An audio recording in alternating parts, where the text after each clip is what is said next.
이렇게 하면 또 여러분들에게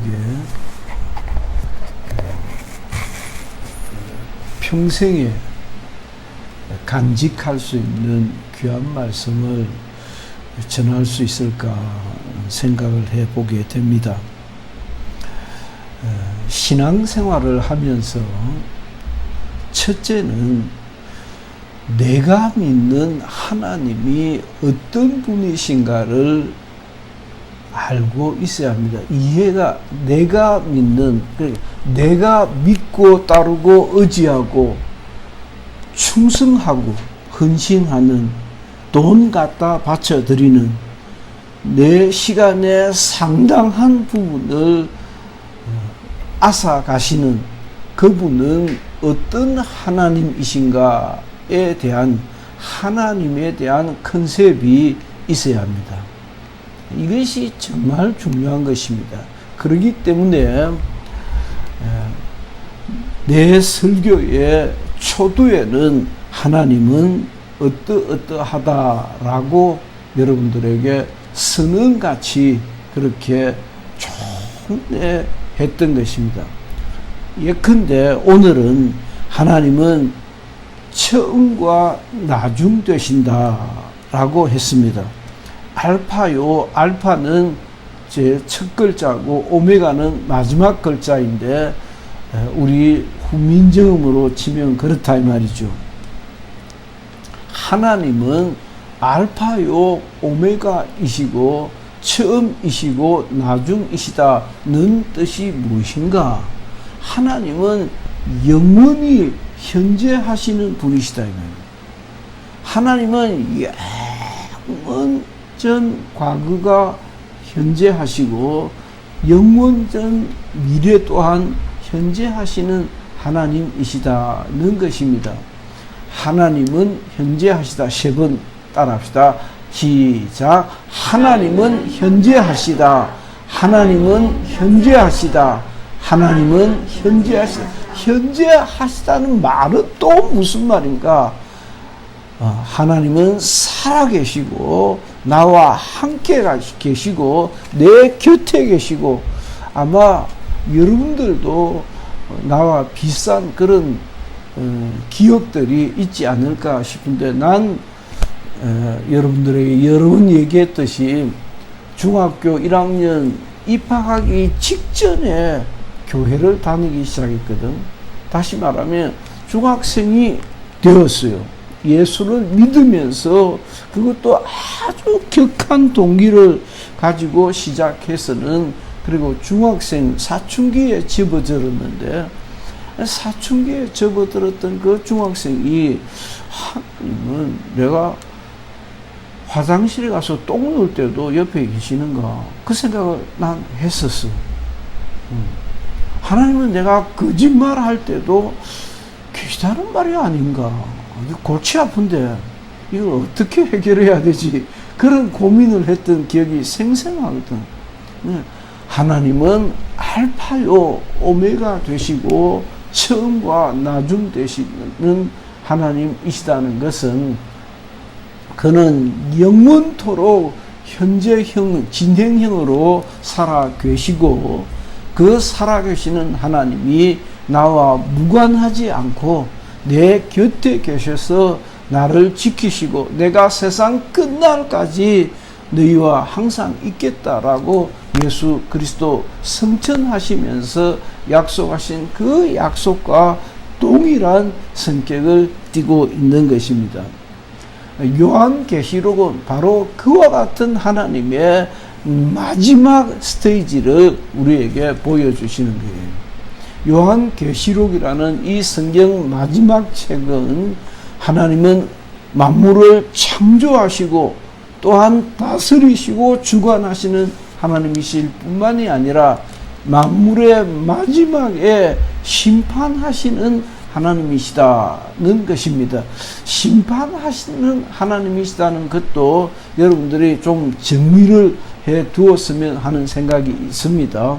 심판하신다는 것은 우리는 심판자라고 하면 마치 새 몽둥이, 이 가시로 돋아난 새 몽둥이를 들고 막 흉악한 얼굴로 길거리를 휘다니는, 이야, 진짜 내가 만나고 봤는가 하는 생각이 들더라고. 엊그제 봤는데, 아프가니스탄에 탈레반이라는 무장 이슬람 족속들이 점령을 했습니다. 그 무장 아랍 근본주의자들은 여자들을 아주 우습게 여깁니다. 아주 여성 권력, 여성들과 아이들이 굉장히 핍박을 받게 됩니다. 그래서 탈레반들이 그렇지 않겠다, 그렇게 하지 않겠다라고 약속을 했지만은 또 이와 같은 짓을 저질렀다라고 하는 동영상이 있길래, 자, 보기 싫던데 뭐 한번 보지 싶어서 보니까, 이야, 길거리에서 한 여자가 얼굴을 가리지 않고 지나가다가 걸렸어요. 걸려서 길거리에 서서는 뭐 어떻게 막 옆에서 야단을 치셨더만은 어떻게 했는지 아십니까? 많은 사람들이 보고 있는데서 바로 총으로 여기서 쏴버리더라고. 기가 찼습니다.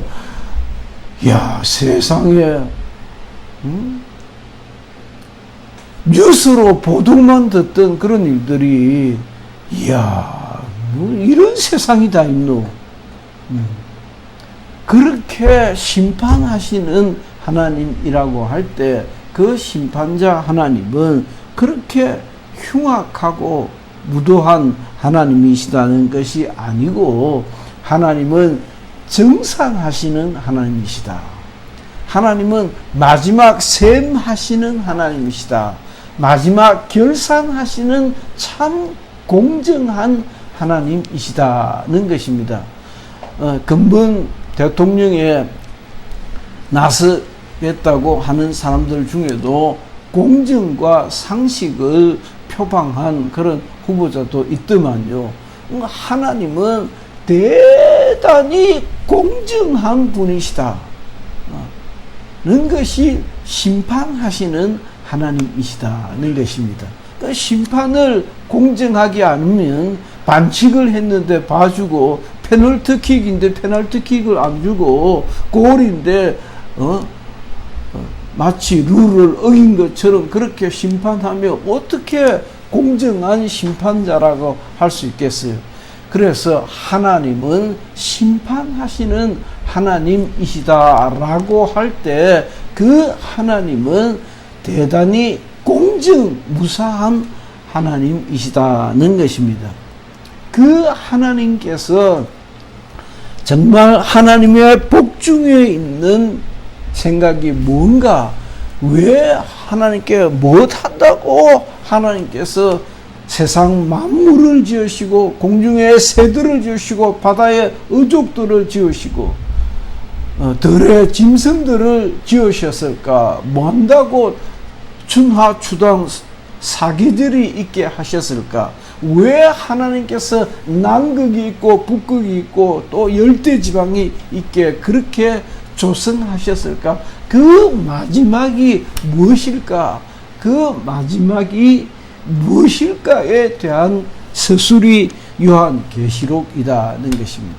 그 서술에 역시 마치 다이아몬드에 이 다이아몬드 반지를 끼면 가장 그 다이아에 빛나는 곳이 바로 요한계시록 21장입니다.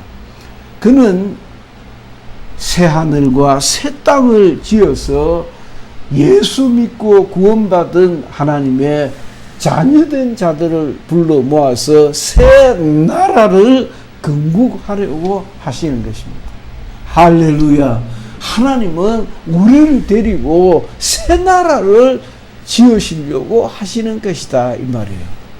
하나님의 계획 속에는 처음부터 내가 이놈들을 데리고 새 나라를 건설해야지 라고 하는 계획이 있더라는 것이 있었다는 것입니다. 그것을 성경이 시종일관 여러 가지 시각으로 여러 가지 묘사를 통해서 이와 같은 진실을 우리에게 알려주고 있는 것입니다. 하나님의 마음속에는 바로 하나님의 나라를 건설하고 싶은 그 나라를 건설하시고 예수 믿는 내 아들을 믿고 내 아들의 수고와 내 아들의 공로와 그 사역을 믿고 의지하고 따라오는 그 따라올 때, 야, 지금 초반부터 눈물이 날라니. 그렇게 믿고 따르고 살려고 얼마나 고생을 한 우리들입니까? 그렇게 한번 믿어보려고 얼마나 모진 세월을 살았습니까? 예컨대 우리 이봉림 권사가 물론 오빠가 있고 어머니가 계시지만은 1시간을 차를 달려와야 됩니다. 저기 오륙도 바로 앞에 있습니다. 거기는 남구고 여기는 북구잖아요. 부산의 끝에서 끝을 달려서 여기 와서 예배를 몇십 년 동안 예배를 드렸어요. 우리가 한 달에 따박따박 몇십만 원씩 10의 1조를 드립니다. 오늘 참 그런 감동이 오네요. 오늘 아마 우리 호수가 한 헌금 때문인 것 같습니다. 호수뿐만입니까? 우리들 모두가 우리 소득의 10분 1을 뭐 이제는 감각도 없지요. 그죠? 그걸 10분 1을 떼는 감각이라도 있습니까? 그걸 떼면 아이고 아깝다라고 마치 살점을 하나 떼는 것 같은 그런 감동이라도 있을 건데 그런 것도 없이 뭐 워낙 몇십 년 동안 따박따박 그냥 그대로 했으니까 얼마든지 그것 가지고 새 신도사 신고 새 바지도 있고 새 쇼타도 있고 얼마든지 맛있는 거 사 먹고 비싸다면 뭘 그렇게 비싸겠어요.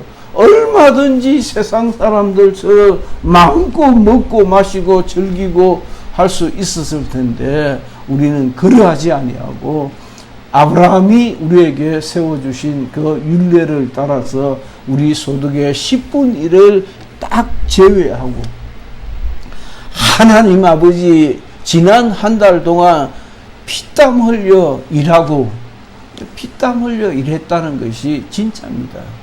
모든 지력을 모든 시간과 모든 정성을 다 쏟아부어서 직장 생활을 하지 않습니까? 그 직장 생활을 한 것의 결산이 딱 소득으로 나타나는 것은 그 소득의 10분 1을 딱 제외하고는 주님 이거 벌어왔습니다 라고 나머지 10분 9를 거룩해 하는 것입니다. 내가 10분 1을 하나님께 드림으로 나머지 10분 9를 이는 하나님께서 내게 주신 것이다 하고 참 신기하지요. 어떻게 10분의 1이나 떼고 살아올 수 있었을까? 할렐루야. 어떻게 10분 1이 돈이 적습니까? 어떻게 10분 1이나 되는 돈을 떼고 뗀 줄도 모르고 그렇게 무사히 살아왔을까? 그것이 우리의 믿음이었던 것입니다. 그렇게 믿음으로 살아왔던 나와 여러분들을 위해서 하나님께서 새하늘과 새 땅이라고 하는 그 새하늘과 새 땅이 바로 천국입니다. 그 새하늘과 새 땅이 하나님의 나라입니다. 하나님의 나라라는 하나님이라는 말과 하느님이라는 말이 그게 그 말이라고 우리가 보면 됩니다.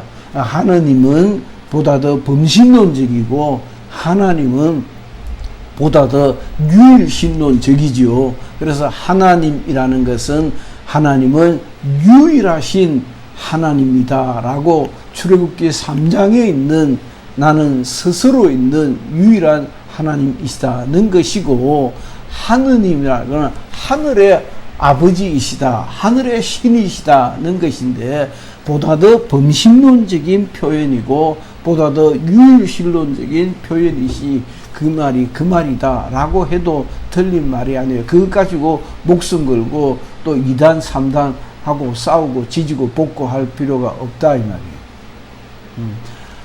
하늘나라나 하나님의 나라나 새 하늘과 새 땅이 같은 동의어다 이 말이에요.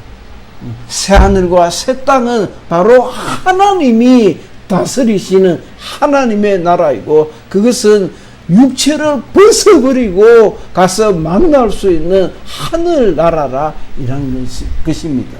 그 하나님의 나라는 곡하는 것이나 눈물이 없고 사망이 없고, 다시 말하면 안 아프다 이 말이에요. 아픈 것이 없다. 죽음이 없다. 죽음이 없으면 아이고 그 아이고 할 필요가 없다. 죽음이 없으니까 곡할 소리가 없다를, 곡할 필요가 없는 것이지요. 여기에 참 잘 나타나 있습니다. 모든 눈물을 그 눈에서 닦아주시니 다시는 사망이 없고 애통하는 것이나 곡하는 것이나 아픈 것이 다시 있지 아니하리니 처음 것들이 다 지나갔음이러라. 조금 더 실감나게 얘기하면, 오늘 민진이가 이제 이번 주에는 내가 꼭 전화를 해서 데리고 올까 그렇게 생각이 듭니다.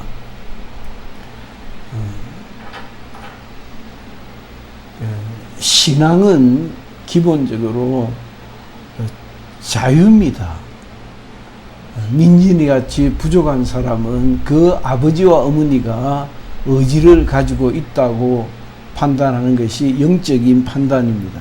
그래 그 아버지와 어머니가 흔쾌히 믿음으로 보내면 출석할 수 있고, 그 아버지와 어머니가 애야 불안하다라고 못 보내면 못 나오는 것입니다. 그러나 나는 또 나대로 오늘까지만 참고 이번 주에는 꼭 연락을 해서 다음 주에는 나올 수 있도록 해야 되겠다 싶습니다.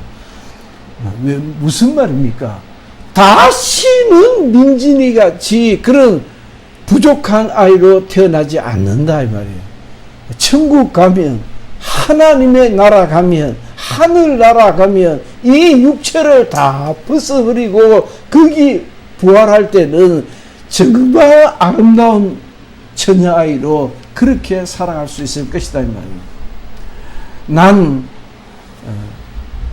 아주 어린 갓난쟁이를 둘이나 잃었습니다.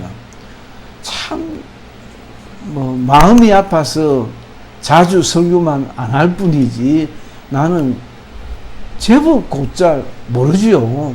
우리 사모님한테 내가 당신도 나처럼 생각해? 하고 물어보질 않았으니까 나는 곧잘 생각이 나요. 심지어는 최근에 기도하면서 얘야 부르면서 천국에서 만나자 그랬어요. 참 신기하죠. 무슨 정이 있다고, 무슨 정이 있었을 거라고.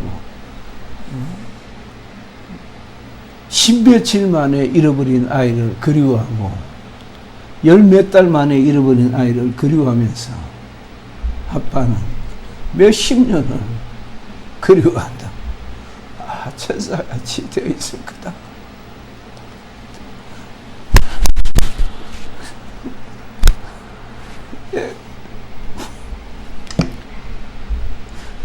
내가 그 아이를 보면 얼마나 좋아할까, 얼마나 미안해할까, 얼마나 아름다운 모습일까, 그런 생각이 든다고.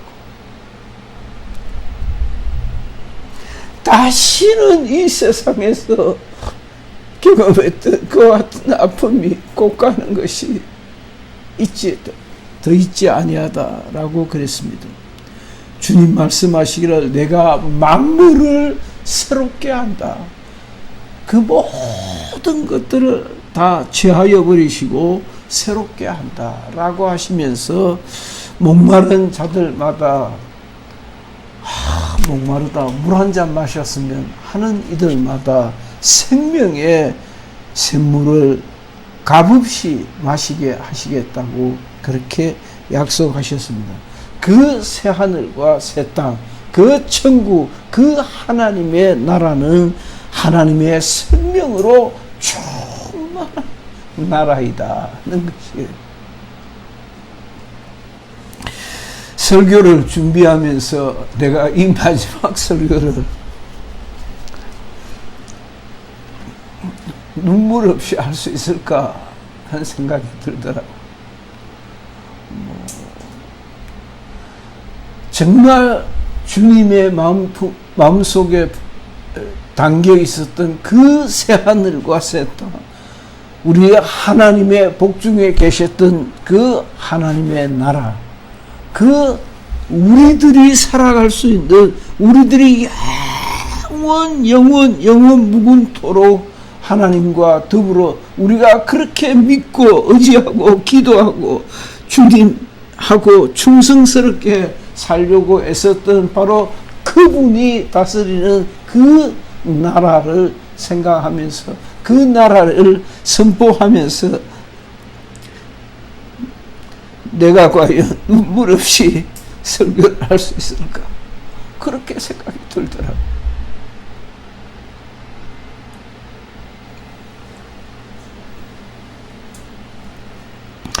새하늘과 새 땅이라는 하나님의 나라는 이 땅에서 예수 믿느라고 잘 믿지도 못했지만은 11조 떼고 시간 떼고 정성 떼고 마음 떼고 살아왔던 우리들에 대한 위로의 나라입니다. 그 새하늘과 새 땅은 위로가 가득한 나라입니다. 이루 말할 수 없는 풍성함으로 우리가 얼마나 위로를 받을까.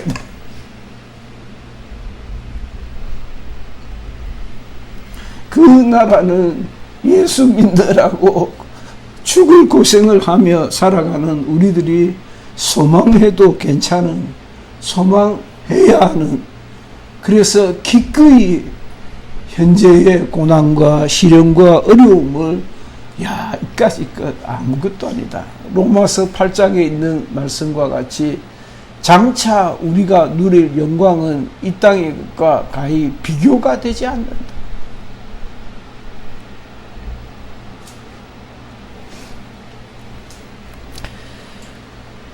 세상에서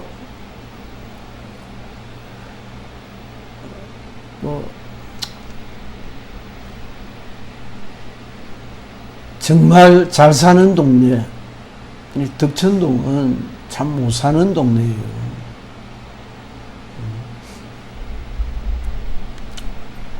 난 서울에서 영등포 신도림역 그쪽을 많이 다녔으니까 신도림역도 못 사는 동네입니다. 근데 강남에서 강남역에 내려보면 정말 잘 사는 사람들이에요. 얼굴이 달라요. 인종이 다른 것 같아요. 지하 주차장에 가보면 이름도 듣도 못한 차들도 여러 대 있어요. 덕신동에서는 구경도 못해본 차들도 많아요. 바로 그런 사람들이 위로받는 나라예요.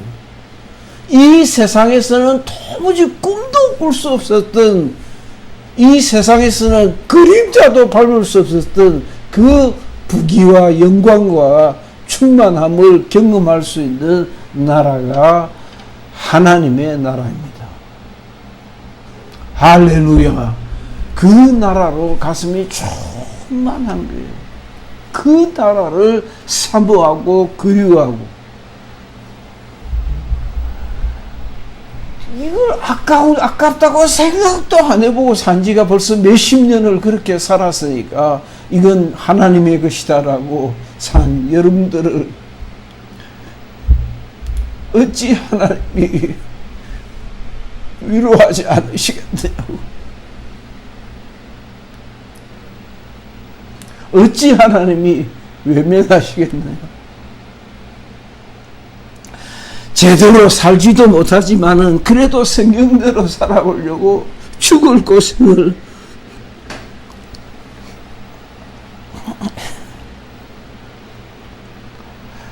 하며 살아왔던 여러분들을 얼마나 하나님이 위로하시겠어요? 기도합시다.